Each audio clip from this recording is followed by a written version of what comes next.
안녕하세요. 빅주시론 대학의 미준입니다. 7월 12일 오늘의 빅주식 뉴스를 시작합니다. 오늘도 변함없이 미국 주식 투자의 정석을 지키고 있는 미준에 오신 것을 환영합니다. 제가 1년 전에 테슬라를 처음으로 매도했을 때 상당히 많은 분들께서요.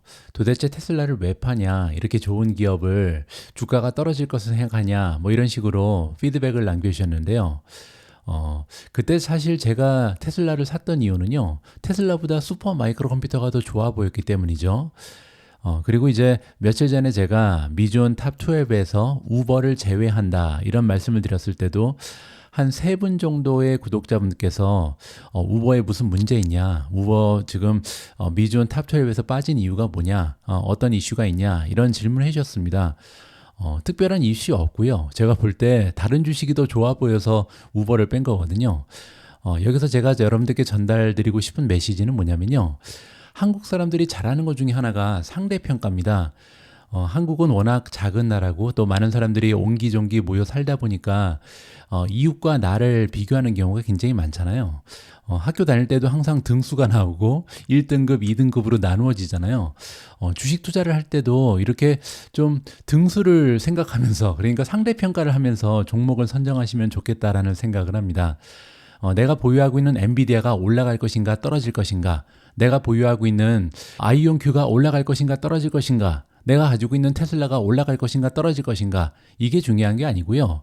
과연 지금 내가 보유하고 있는 종목이 이 시장에 있는 많은 옵션 중에 최고의 선택인가, 이러한 질문을 하시면서 지속적으로 포트폴리오를 리밸런싱 하셨으면 좋겠다라는 바람을 가지고 있습니다. 이런 오프닝 메시지를 드리는 이유는요. 몇 주째 계속 말씀드렸는데요. 저는 개인적으로 하반기에 들어서면 미국 증시의 분위기가 많이 달라질 것이다. 투자 자금이 많이 분산될 가능성이 높다. 이러한 전망을 여러분들과 공유해 왔습니다. 정말로 그런 일이 올해부터 시작된 것 같고요. 그래서 앞으로는 정말 내가 보유하고 있는 종목보다 더 좋은 투자처가 있는지 이 부분에 집중을 하면서 투자 포트폴리오를요 조정하실 필요가 있다고 생각을 합니다.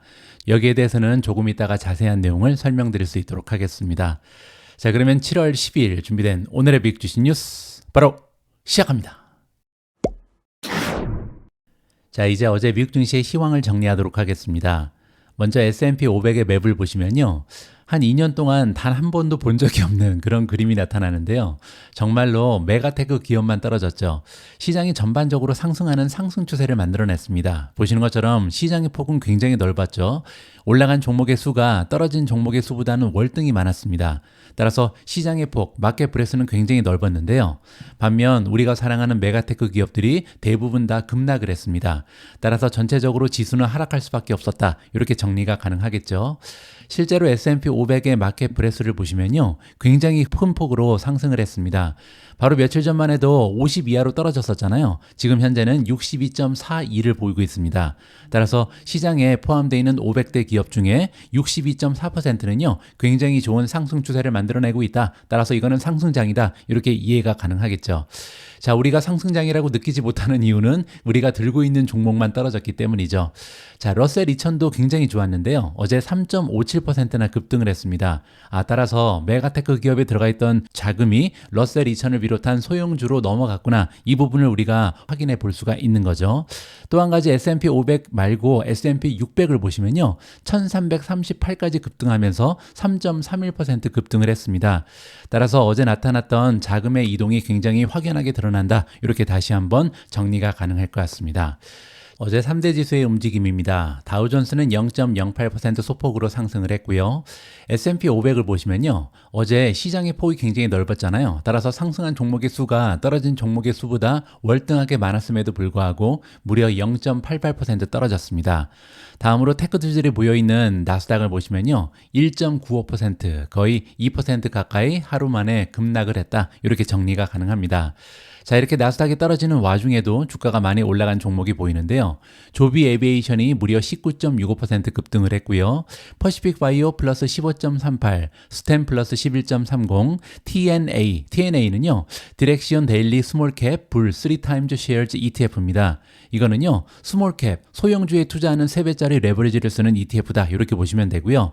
어제 하루 동안 무려 10.88% 급등을 했습니다. 다음으로 버진 갤럭틱이 플러스 9.35, 플러그 파워 플러스 8.92, 업스타트 플러스 8.46, 오픈도어 플러스 8.42, 루시드 플러스 7.94, 에디타스 플러스 7.68입니다. 자, 어제 상승한 종목들의 원이어 퍼포먼스를 보시면요. 대부분 다 마이너스 80%, 마이너스 90%, 마이너스 70%, 적어도 마이너스 50에서 60 이렇게 굉장히 좋지 않은 퍼포먼스를 보였던 종목이 어제 급등을 했죠. 제가 어젠가 그젠가 방송 초반에 이런 말씀을 드렸죠.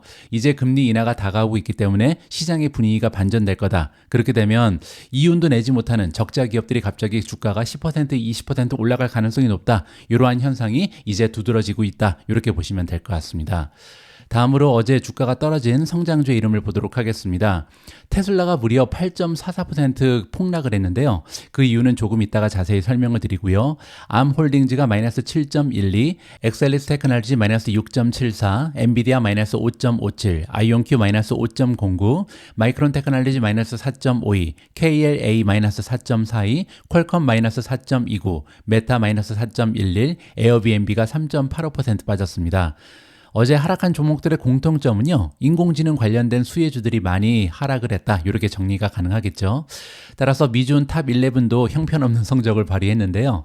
보시는 것처럼 단 한 종목도 상승하지 못했습니다. SMCI가 마이너스 1.20%로 그나마 선전을 했고요. 비트코인이 57,230에 가 있습니다. 아마존이 마이너스 2.37, 마이크로소프트 마이너스 2.48, 팔란티어 마이너스 2.74, TSMC 마이너스 3.43, 메타 마이너스 4.11, 마이크론 테크놀로지 마이너스 4.52, 엔비디아 마이너스 5.57, 엑셀리스 마이너스 6.74, 마지막으로 테슬라가 8.44% 보여주면서 241달러까지 떨어졌습니다. 오늘 방송에서는 일단 어제 테크주들이 급락한 이유부터 좀 설명을 드려야겠죠. 아마 많은 분들께서 이미 알고 계실 텐데요. 2월 달에 소비자 물가지수 CPI가 발표됐기 때문입니다. 일단 CPI가 어떻게 나왔는지 여기부터 정리를 해보죠. 자, 6월 달에 헤드라인 소비자 물가지수 CPI는요. 전월 대비 마이너스 0.1%가 나왔습니다. 그 얘기는요. 전달에 비해서 물가가 떨어졌다는 거죠. 굉장히 오래간만에 마이너스가 보고가 됐고요. 예상치는 0.1이었습니다. 따라서 예상치에 비해서 굉장히 좋은 그런 수치가 발표가 된 거고요. 지난달에는 0.0이었죠. 따라서 정말로 인플레이션은 끝났구나라는 느낌을 주기에 충분한 수치였다. 이렇게 보시면 됩니다.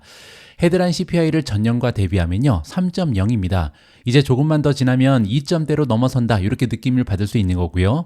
시장의 전망치는 3.1이었습니다. 그리고 전달에는 3.3이었기 때문에 3.3에서 3.0으로 굉장히 급격하게 떨어지고 있는 거죠.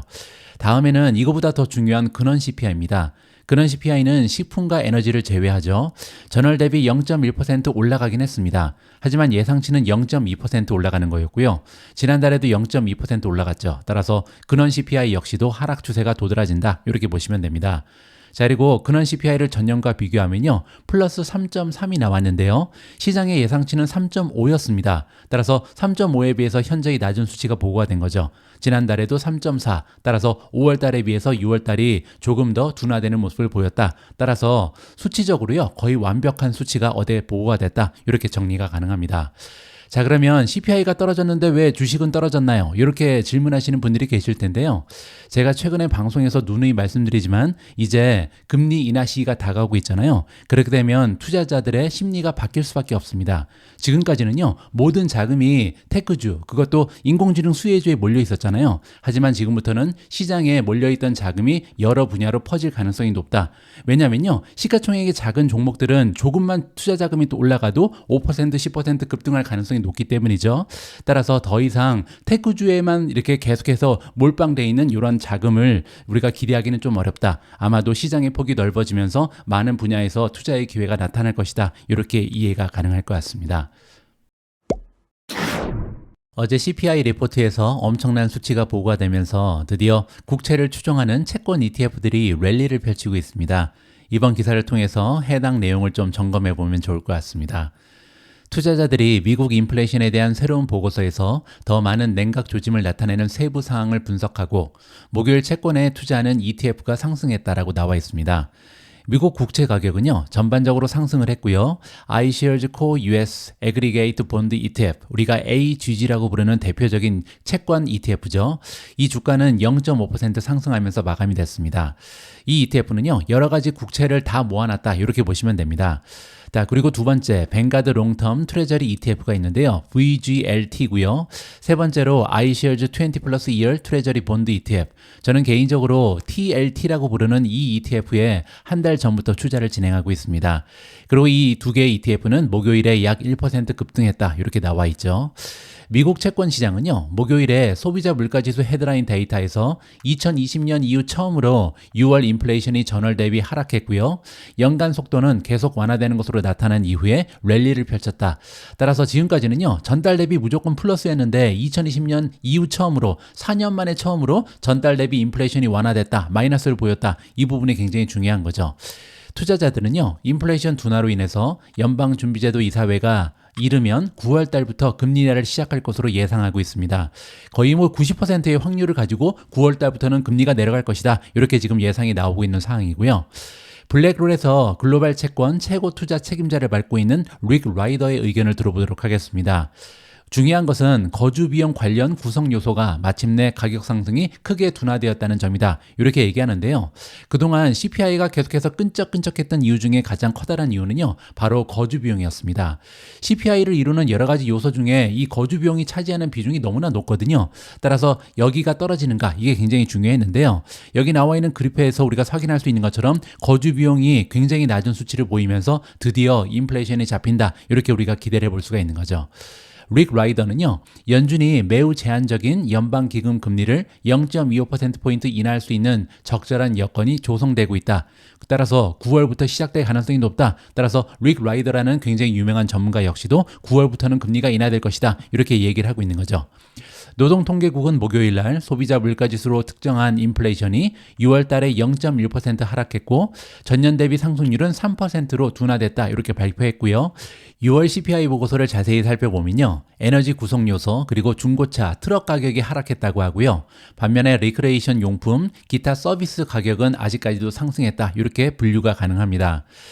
반면 에너지 그리고 식품 가격을 제외한 근원 인플레이션 CPI는요, 6월 달에 0.1% 상승하는 데 그쳐서 연간 3.3%의 상승을 기록했다. 자, 계속해서 잡히는 모습이 가속화되고 있다, 이렇게 보면 되겠죠.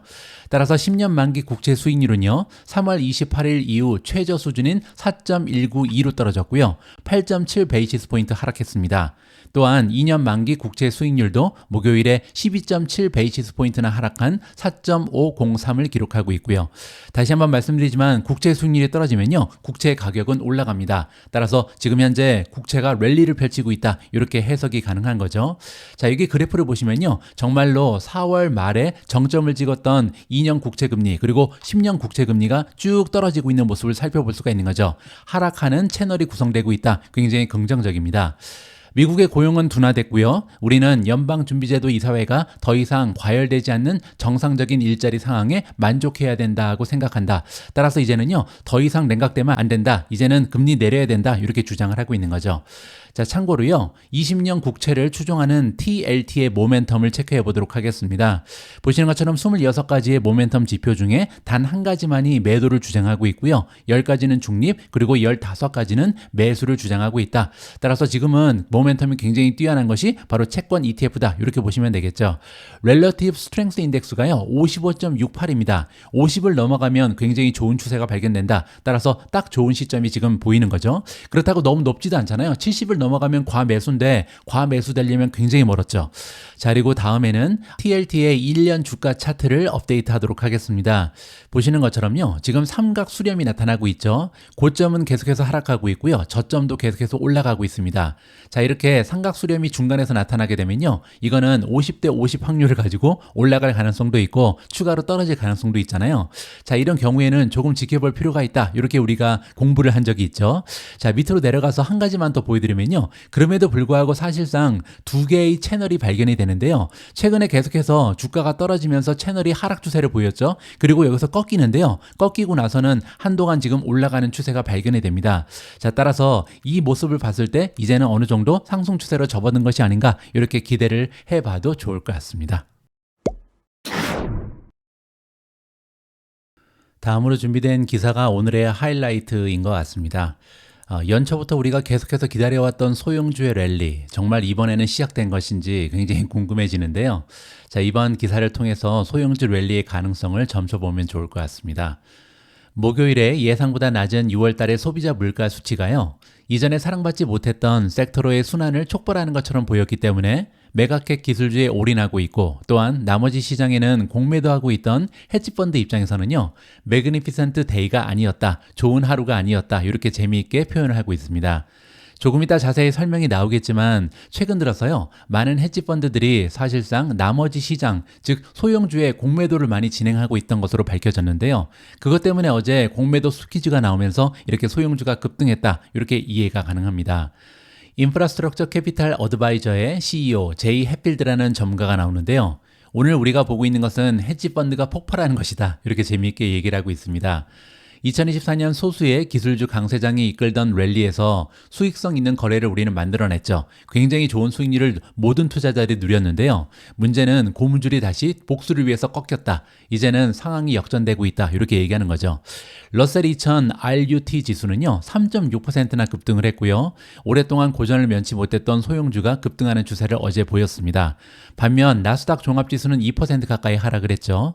다우존스 마켓 데이터에 따르면요, 이러한 현상은 1986년으로 거슬러 올라가는 기록을 기준으로 했을 때 러셀 지수가 나스닥보다 하루 동안 가장 커다란 상승률을 기록한 거라고 합니다.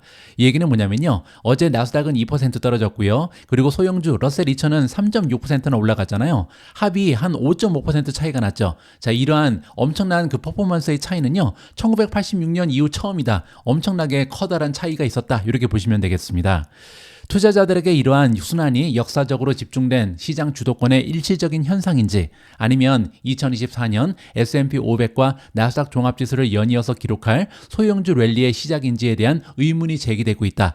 따라서 그냥 스쳐가는 바람인지, 아니면 한동안 이런 추세가 가속화될 것인지, 여기에 대한 굉장히 많은 궁금증이 지금 대두되고 있는 상황이죠. 일부 투자자들은요, 시장에서 가장 공매도가 심한 종목을 추적하는 바스킷이 어제 급격히 상승했다, 이 점을 지적했습니다. 우리가 앞에서 살펴본 것처럼 우리가 추적하고 있는 종목들 중에서 어제 주가의 상승이 가장 도드라졌던 종목들은요, 최근 들어서 주가가 가장 많이 떨어진 종목이죠. 이 얘기는요, 공매도의 그 대상이 됐던 종목들이 어제 굉장히 많은 힘을 냈다, 이렇게 정리가 가능합니다.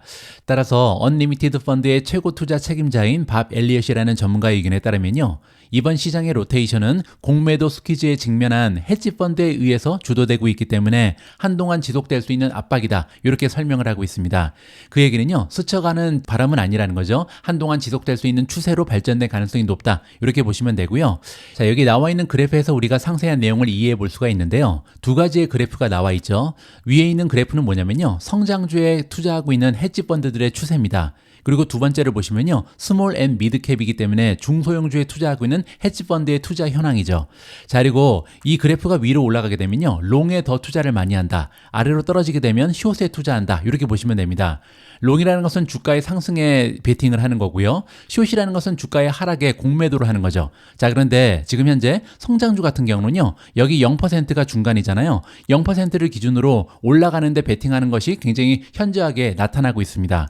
자, 그런데 밑에 보시면요, 지금 현재 중소형주 같은 경우는 롱보다 공매도에 훨씬 더 많이 치중이 돼 있잖아요. 중간이 여기 있죠. 0%인데 보시면요, 공매도 비율이 한 70% 가까이 됩니다. 따라서 굉장히 많은 자금이 공매도에 들어가 있었다. 특히 중소형주에 집중돼 있다. 이 부분을 우리가 확인해 볼 수가 있는 거죠. 자, 이는 6월 달에 소비자 물가지수가 0.1% 하락하면서 전년 대비 상승률이 3%로 둔화된 이후에 나온 움직임이다. 에너지 및 식료품 비용을 제외한 근원 물가 상승률은요, 0.1% 상승에 그쳤고요. 전년 동월 대비해서도 3.4%에서 3.3%로 둔화됐다. 앞에서 우리가 정리를 했었죠. 지금 현재 CME 페드와치 도구에 따르면요, 현재 연방기금 선물 트레이더들은 9월 달에 최소 0.25%포인트 인하 확률을 90% 이상으로 보고 가격을 책정하고 있다. 따라서 시장에 지금 많은 투자자들은요, 9월 달부터는 금리 내려간다. 확률을 지금 90% 이상으로 본다. 이렇게 정리가 가능하겠죠. 2024년 시장 성과를 반영하듯 이날 지수 내에 약 80%의 주식이 상승세를 보였음에도 불구하고 대형 기술주 하락으로 S&P 500 지수가 하락을 했습니다. 아까 우리가 그림으로 확인했죠. S&P 500의 맵을 다시 보시면요. 대부분의 종목이 상승을 했죠. 무려 80%가 올라갔습니다. 시장의 폭이 너무나 좋았죠. 자, 그럼에도 불구하고 빨간색은 다 대형주잖아요. 따라서 전체적으로 지수는 하락할 수밖에 없었다. 이렇게 정리가 가능하겠죠. 인프라캡 스몰캡 인컴 상장 지수 펀드 ETF죠. SCAP라는 ETF의 포트폴리오 매니저 햇필드는요. 그가 그동안 기다려왔던 랠리 확대가 시작된 것이다. 이렇게 그의 의견을 주장하고 있습니다. 그에 따르면요, 연준의 금리 인하를 촉발하게 될 1년의 인플레이션 수치가 계속 낮아질 가능성이 대비하면서 시장의 랠리가 계속될 것으로 본다. 따라서 스쳐가는 바람이 아니라 이제부터 소형주는 쭉 달릴 것이다. 이렇게 예상을 하고 있는 거죠. 이는 과거의 인플레이션 하락 징후 그리고 경기 둔화를 고려할 때 이미 예정일이 지난 현상이다. 따라서 소형주가요, 너무나 오랫동안 기다려왔다. 원래는 올해 초부터 달렸어야 되는데 좀 연기됐다. 이렇게 얘기하는 거죠. 하지만 햇필드는요, 기술주 쇼 포지션을 취하지는 않을 것이다. 따라서 그렇다고 해서 대형주에 공매도를 하지는 않을 것이다. 이렇게 얘기합니다. 오히려 더 광범위한 랠리가 지속되기를 바라고 있다. 따라서 시장이 전반적으로 다 올라가기를 원한다. 이렇게 얘기하는 거죠. 목요일 S&P 500 지수가 기술주에 의해서 하락했지만 그는 최근 연말 지수 목표치를요 6,000으로 상향 조정했습니다. 따라서 대형주도 떨어지진 않을 것이다 이렇게 얘기하는 거고요. 랠리가 확대됨에 따라서 전체 시장이 상승세를 이어나갈 것으로 예상을 하고 있습니다. 그는 9월 달에 연준의 금리 인하는요, 주요 중앙은행의 금리 인하 물결을 이어갈 것이며, 최근 들어서 유럽도 그렇고 캐나다도 그렇고 굉장히 많은 나라에서 금리를 인하하고 있잖아요. 따라서 이는 글로벌 은행 시스템에 대규모 유동성을 투입해준다. 따라서 역사적으로 주식과 채권 모두의 랠리를 이끄는 역사가 남아있다. 따라서 원래 금리가 떨어지게 되면요, 계속해서 채권도 그렇고 주식시장도 그렇고 올라가는 그런 경향이 있다는 것을 우리가 다시 한번 확인해 볼 수가 있는 거죠. 카슨 그룹의 글로벌 거시경제 전략가인 소누 바르게스가 나오는데요. 이 전문가도 비슷한 의견입니다. 목요일 S&P 500 지수의 하락은 기술주 매도세로 인해서 조금 극단적으로 보이긴 했다. 너무나 많이 떨어졌죠. 하지만 지수의 지속적인 압력을 행사하지는 못할 것이다. 따라서 S&P 500 지수가 계속해서 하락하지는 않을 것이다. 이렇게 예측을 하고 있는 거죠. 그 이유가 뭐냐면요. 기술주가 여기에서 조정을 받더라도 나머지 493개의 종목은요. 대형주 가치주 쪽의 모든 종목이 상승하면서 지수를 끌어올릴 가능성이 높다. 따라서 일부 테크 종목은 조정을 받더라도 나머지 493개 종목이 상승하면서 전반적으로 미국 증시의 상승 추세는 지속될 것이다. 이렇게 정리가 가능하겠죠. 자, 이번에는요, 소형주 베팅을 위한 ETF의 옵션을 좀 보여드리도록 하겠습니다. 가장 먼저 IWM이 등장하는데요. IWM은 미중 방송에 가장 많이 등장했던 ETF죠. 러셀 2000 지수를 추종한다. 이렇게 보시면 되고요. 러셀 2000은 다시 한번 말씀드리면 미국 주시장에 상당되어 있는 종목들 중에 시가총액 기준으로요, 1등부터 1000등을 빼버리는 거죠. 그리고 시가총액 1001등부터 3000등까지 2000개의 주식을 담고 있는 ETF다. 이렇게 보시면 됩니다. 자, 두 번째는 SPSM이죠. SPSM은요, S&P 600을 추종합니다. 그리고 S&P 600은 뭐냐면요, 소형주 중에 적자 기업은 다 빼버리고 흑자를 내고 있는, 순이익을 만들어내고 있는 이러한 튼실한 기업만 모아놨다. 이렇게 보시면 되겠죠. 세 번째로 TNA가 등장하는데요. TNA는 뭐냐면 소형주를 추종하는데 3배짜리 ETF입니다. 따라서 레버리지를 쓰는 위험한, 비교적 리스크가 큰 이런 ETF다. 이렇게 보시면 되겠죠. 자, 가장 커다란 차이점은 익스펜스 레이시오죠. 왜냐면요, 레버리지를 쓰는 ETF는 이 수수료가 굉장히 높습니다. IWM은 0.19고요. SPSM은요, 불과 0.03에 불과하죠. 하지만 TNA를 보시면요, 수수료가 1%를 넘어갑니다. 1.08%라는 굉장히 높은 수수료를 부과하고 있다. 이렇게 정리가 가능하겠죠. 자, 3개 ETF 모두 배당을 줍니다. 보시는 것처럼 배당률은요, IWM이 1.3%, SPSM은 1.71입니다. 아무래도 순이익을 내는 종목들이 대부분이기 때문에 1.7이라는 건강한 배당을 나눠줄 수 있는 거죠. 세 번째로 TNA 역시도 1.13%의 배당을 지급하고 있고요. 자, 다음에는 주가의 퍼포먼스를 보도록 하겠습니다. 지난 한 달간 IWM은 4.35% 올라갔고요. SPSM은 3.35, 그리고 TNA는요, 아무래도 레버리지를 쓰기 때문에 12%나 급등을 했다. 이렇게 보시면 되겠죠.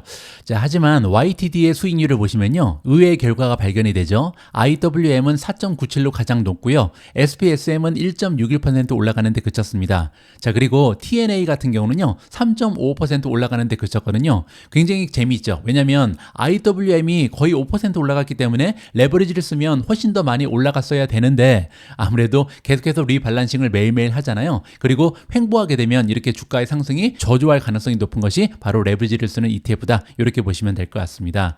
자, 다음으로 테크니컬 분석을 보시면요. 지금 현재 이동평균선 비교했을 때 주가의 모습이 가장 좋은 것은 IWM입니다.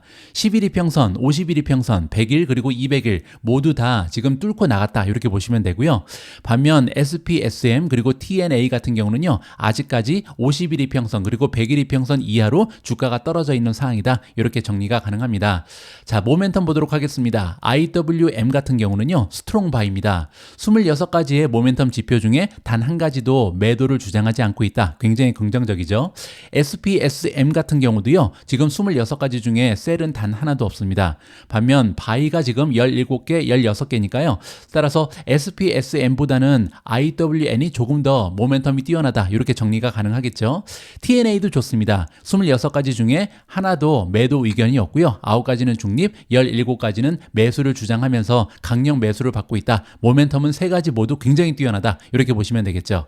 자, 그리고 주가 차트를 보시면요. 먼저 IWM인데요. IWM은 제가 한 2, 3주 전에 보여드린 것처럼 횡보를 하고 있는데요. 이 횡보의 가장 끝에 와 있습니다. 따라서 여기서 뚫고 나가면요. 박스권을 뚫고 드디어 상승 추세가 시작된다. 이렇게 볼 수가 있는 거죠.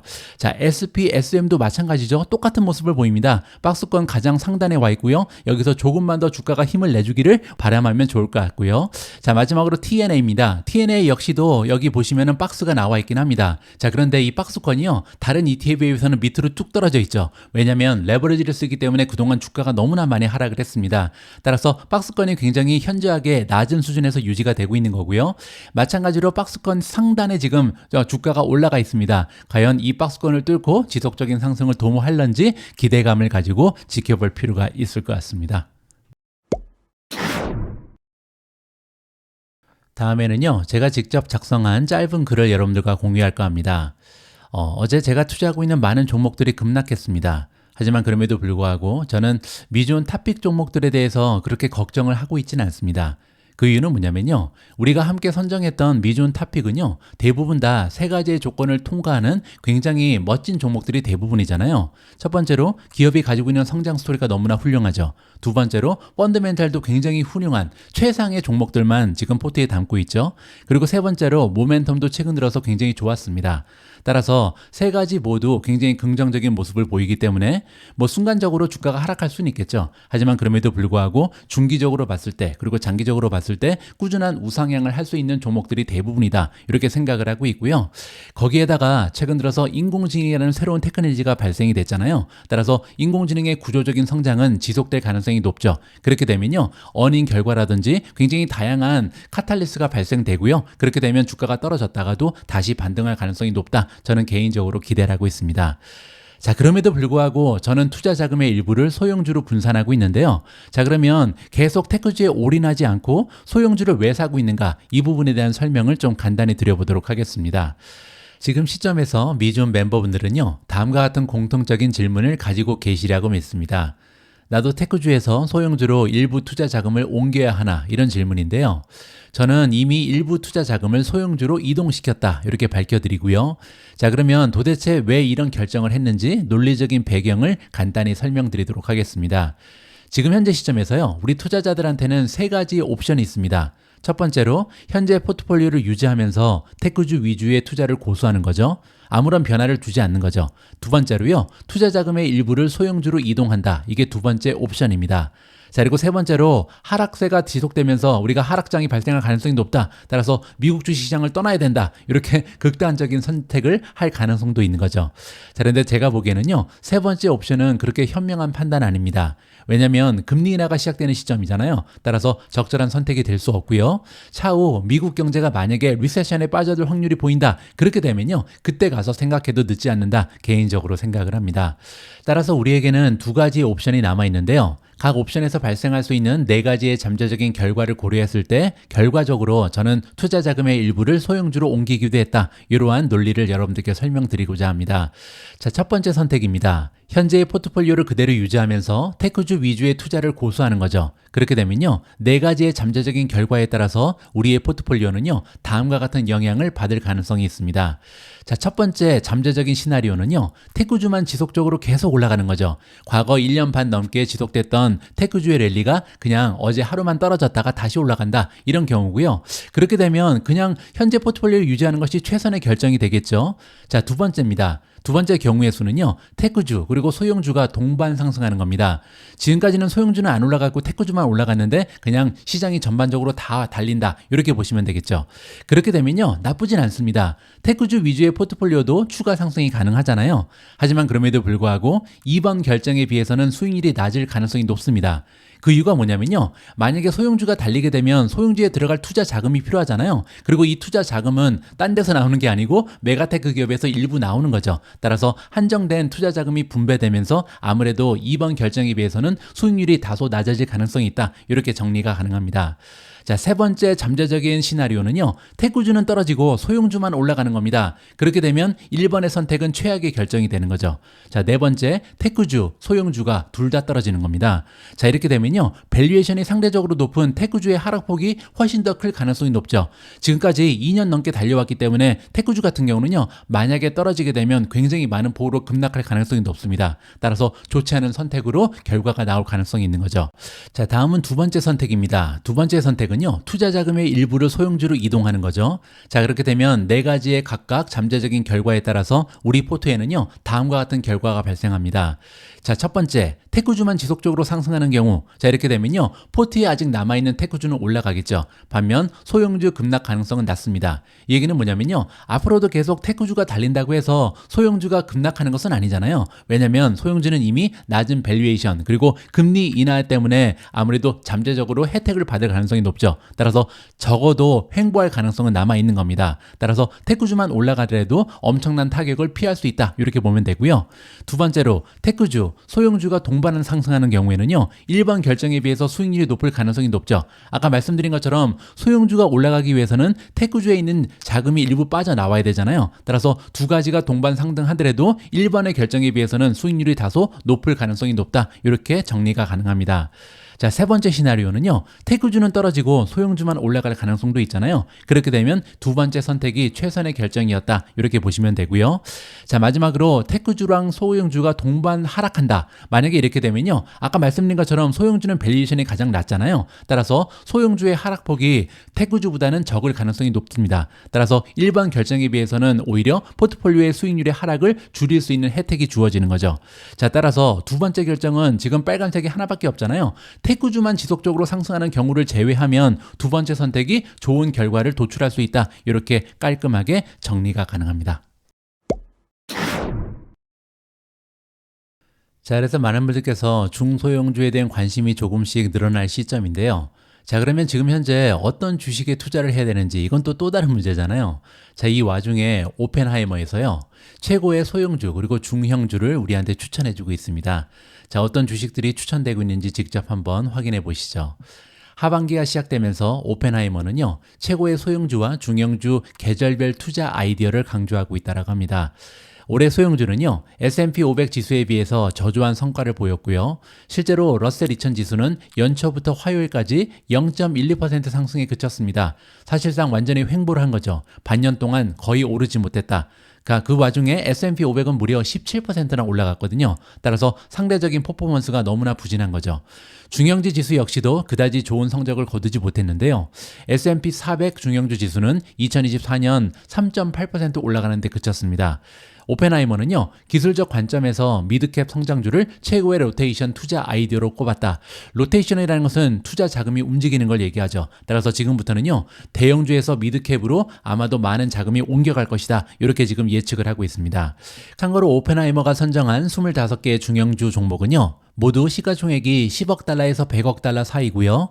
투자은행에서 우수한 성과를 거둘 것으로 평가받았다. 이 얘기는 매수 의견을 받고 있다, 이렇게 보시면 됩니다. 그리고 이 종목들은 테마를 가지고 있는데요. 첫 번째는 인공지능, 두 번째는 비만 치료제, 세 번째 온라인 스포츠 베팅, 네 번째는 반려동물입니다. 자, 이런 식으로 앞으로 다가오는 미래에 성장세가 가속화될 수 있는 테마를 가지고 있는 중형주 그리고 소형주를 선호한다. 이렇게 보시면 되겠죠. 자, 다음은 오펜하이머의 추천주가 나와 있는데요. 다 소형주 아니면 중형주다. 이렇게 보시면 됩니다. 5가지만 지금 보여주고 있는데요. 첫 번째는 MOD라는 티커네임을 사용하죠. Modern Manufacturing이고요. 자, 이 종목 같은 경우는 AI와 관련이 있다. 이렇게 나와 있는데요. 이 데이터 센터에서 열 관리를 하는 이런 제품을 판매한다. 이렇게 보시면 됩니다. 두 번째로 제타가 나와 있고요. 제타 글로벌 홀딩즈는 프라이스 타겟이 $20가 나와 있고요. 역시 AI와 관계가 있다. 조금 이따가 자세한 내용을 한번 읽어보시고요. 세 번째는 바이킹 테라피틱스입니다. VKTX가 티커네임이고요. 목표 주가는 $138고요. 오베시티 드럭, 따라서 비만 치료제를 만든다. 이렇게 보시면 되겠죠. 자, 네 번째는 지니어스 스포츠입니다. 스포츠 베팅에 관련된 종목이고요. GENI가 티커네임, 프라이스 타겟은 $10입니다. 자, 마지막으로 FRPT가 있는데요. 기업의 이름은 프레시팻입니다. 프레시는 신선한 거잖아요. 따라서 이 반려동물을 위한 신선한 먹거리를 제공한다. 이렇게 보시면 됩니다. 보시는 것처럼 목표 주가는 $155가 부여되고 있고요.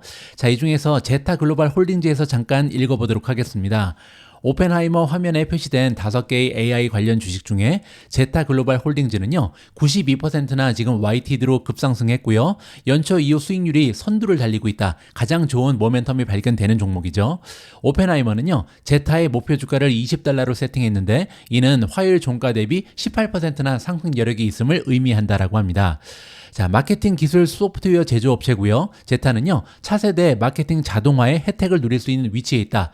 따라서 다가오는 미래에는요, 마케팅도 인공지능이 알아서 해줄 텐데 여기에서 선두주자다. 이렇게 보시면 되겠죠.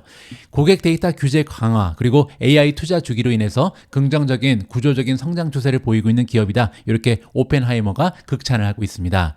자, 지난달 RBC 캐피탈 마켓도요, 역시 마찬가지로 제타에 대해서 목표 주가를 $20로 제시했고요. 실적이 뛰어나다. 이렇게 평가를 했습니다. 그리고 RBC 같은 경우는요, 제타가 소비자 데이터 혁명의 혜택을 누릴 수 있는 기업이다. 이렇게 극찬을 하고 있습니다. 자, 보시는 것처럼 현재 주가는 16.61. 이게 이제 어제 올라갔죠. 하지만 그럼에도 불구하고 목표 주가가요, 현재 가장 높은 수치는 $33도 나와 있고요. 평균적인 목표 주가는 20.77. 따라서 20% 정도 추가적으로 상승할 수 있다. 이렇게 기대감이 남아 있습니다. 자, 하나만 더 보도록 하겠습니다. 오펜하이머에 따르면요, 비만 퇴치가 헬스케어 투자자들한테는 차세대 물결이다. 지금 현재 가장 뜨거운 키워드다. 이렇게 얘기하는 거죠. 노보노 디스크의 웨고비 그리고 일라이 릴리의 젯바운드가 이미 엄청난 성과를 거뒀죠. 하지만 그럼에도 불구하고 아직도 개선의 여지가 남아있다. 투자 기회는 아직 존재한다. 이렇게 얘기하는 거죠. 이 분야에서 오펜하이머는요, 바이킹 테라피틱스를 최고의 투자 아이디어로 손꼽았다라고 합니다. 자, 그 이유를 한번 들어보시죠. 바이킹 테라피틱스에 대한 오펜하이머의 목표 주가는 $138고요. 화요일 종가 대비 무려 155%의 상승 여력이 있다. 따라서 굉장히 높이 평가하는 거죠. 바이킹은요, 이미 3배 가까이 주가가 올라갔습니다. 191%나 상승을 했거든요. 자, 이렇게 바이킹 주식에 대해서 오펜하이머가 엄청나게 낙관적인 전망을 제시하는 이유는 뭐냐면요, 바이킹의 GLP-1 그리고 GIP 이중작용제 VK2735라는 경구 투여 그리고 피하 주사 모두에서 동급 최고의 프로파일을 보일 수 있는 가능성이 있다. 이렇게 평가를 하는 것 같습니다. 따라서 상품의 질이 훨씬 더 좋다. 이렇게 얘기하는 거죠. 애널리스트는 제이 올슨인데요. 90페이지나 되는 보고서에서 이렇게 얘기했습니다. 결론적으로 VK2735는 매우 역동적이고 빠르게 진화하는 비만 치료 시장에서 의미 있는 시장 점유율을 확보할 수 있는 경구용 그리고 서브큐 포뮬레이션 모두에서 매우 경쟁력 있는 프로파일을 제공한다. 따라서 상품이 굉장히 좋다는 얘기죠. 따라서 시장 점유율이 확대되면서 많은 수익을 올릴 수 있는 계기가 될 것이다. 이렇게 이해가 가능합니다. 자, 지금까지 오펜하이머라는 투자기관에서 강추하고 있는 소형주 그리고 중형주의 이름을 살펴봤는데요. 저 역시도 하반기를 맞이해서 가장 잠재력이 좋다 이렇게 긍정적으로 평가하는 주식들이 있습니다. 2024년 하반기 미주은의 탑픽 15종목이 궁금하신 분들께서는요, 다음 주 화요일이죠. 7월 16일 날 시작되는 미주은의 무료 특강 저녁 7시입니다. 한국 시간이고요. 꼭 놓치지 마시기 바랍니다. 아직까지도 무료 특강 신청하지 않으신 분들께서는 여기 미주은 무료 특강 신청하기 클릭하시면요, 누구나 참여하실 수 있다. 이렇게 다시 한번 홍보 말씀을 드립니다. 어제 메가테크 기업들의 주가는 일제히 다 급락했습니다.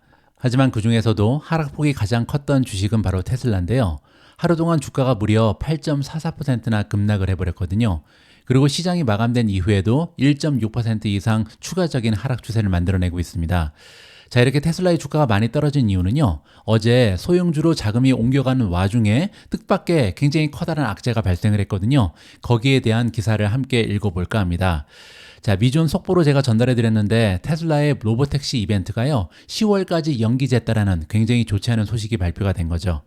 블룸버그가 8월 8일로 예정됐던 로보택시 행사를 연기할 수 있다라고 보도한 이후 테슬라 주가는요, 목요일 정오 거래에서 하락세를 보였다. 처음에는요, 유일하게 상승하고 있었습니다. 잘 버티고 있었는데 이 기사에서 완전히 한 방을 맞았다. 이렇게 보시면 되죠. 뭐 그 이유는 당연합니다. 왜냐면 지금 현재 펀더멘탈이 좋지 않은 상황에서 사실상 테슬라 주가가 달리는 이유는요, 자율주행에 대한 기대, 그리고 로보택시에 대한 기대감이잖아요. 자, 그런데 이런 기대감이 멀어졌다. 이렇게 해석이 가능하겠죠. 소식통에 따르면요, 이 행사는 자율주행차 프로토타입을 제작하는데 시간이 더 필요하기 때문에 10월까지 열리지 않을 수 있다. 이렇게 좋지 않은 소식이 보도가 된 거고요. 일론 머스크 CEO는 지난 4월부터 로보택시 이벤트를 언급해 왔고요. 로보택시 개념은 최소 8년 동안 테슬라의 마스터 플랜의 일부였다. 그리고 최근 들어서는요, 이 마스터 플랜 중에서 가장 중요한 게 로보택시가 돼버렸잖아요. 자, 따라서 이렇게 로보택시를 기대하고 있었던 투자자 입장에서는 일종의 허탈감이 밀려올 수 있는 그런 뉴스였습니다. 지난달 JP모간은요, 테슬라의 로보택시 사업에 대한 컨센서스의 기대, 그리고 밸류에이션에 대한 요구는 로보택시 사업이 홈런이 될 것이라는 것을 가정하고 있다. 하지만 미래는 장담할 수 없다. 이렇게 경고의 메시지를 날린 적이 있습니다. JP모간에 따르면요, 어떤 기업이 로보택시 운영을 통해서 실질적인 수익을 창출하는 데는 몇 년이 걸릴 것이다. 따라서 가까운 미래에는 불가능하다. 이렇게 얘기하는 거고요. 자, 또 한 가지, 향후 저가형 모델에 대한 기존의 플랫폼을 활용하게 되면요, 가격 및 기타 특성 측면에서 기존 모델과 차별화되지 않을 가능성이 있다. 이 얘기는요, 잠재적으로 더 많은 카니발리제이션, 카니발이라는 게 뭐냐면 식인종을 얘기하거든요. 따라서 같은 인종끼리 잡아먹는 거죠. 그 얘기는요, 만약에 저가형 자동차가 출시되는데 이게 모델 3랑 겹치게 되면요, 모델 3가 안 팔릴 것이다. 이러한 얘기를 하는 거죠. 따라서 예상 대비 총 판매량 순 증가율이 낮아질 수 있다. 전체적인 판매량이 늘지 않을 수 있다. 이렇게 경고의 메시지를 안겨주는 전문가도 있습니다. 테슬라의 주가는요, 8.44% 하락한 241.03달러를 찍고 있고요. 6주 동안 40% 이상 상승했던 랠리를 드디어 마감했다. 이렇게 보시면 되겠습니다. 자, 테슬라 주가 차트 잠깐 보여드리죠. 어드밴스 가셔서 캔들로 한번 바꿔보도록 하겠습니다. 자, 캔들로 바꿔서 1년 차트를 보시면요, 자, 우리가 봤던 것처럼 265에서 결국 막혔습니다. 전고점이 265였잖아요. 따라서 여기를 뚫고 나가면 한동안 쭉 달릴 수 있었는데 안타깝게도 265를 뚫지 못하고 결국은 하락했다. 이렇게 우리가 정리를 하면 좋을 것 같습니다. 자, 이제는요, 다시 떨어지기 시작했는데 사실상 받쳐줄 수 있는 지지선이 없잖아요. 한동안 주가가 쭉 떨어질 가능성도 우리가 배제를 할 수 없는 상황이고요. 저 같은 경우는요, 팔지 않고 그냥 가지고 있을 생각입니다. 그래서 만약에 다시 205달러까지 떨어졌다 반등하면 그때 추가적으로 매수를 하고요. 만약에 205달러에서 받치지 못하고 추가적으로 떨어지면 그땐 팔아야겠죠. 따라서 지금 현재로서는 뭐 그냥 보유하고 있는 계획을 가지고 있다. 이렇게 저희 개인적인 투자 전략을 공유해 드릴 수가 있을 것 같습니다. 7월 12일 오늘의 미국 주식 뉴스는 여기까지입니다. 이번 주에도 미주은과 함께 해주신 모든 분들께 감사의 말씀을 드립니다. 다가오는 주말 여러분들 편안하고 즐거운 시간 만들어 가시고요. 저는 주말 동안 열심히 특강 준비하도록 하겠습니다. 다음 주 화요일에 개최되는 미주은 무료 특강 많은 분들께서 함께 해주셨으면 하는 바람을 다시 한번 표현해 봅니다. 우리 모두가 미국 주식 투자로 은퇴하는 그날까지 다 함께 화이팅입니다. 행복한 하루 되세요. 감사합니다.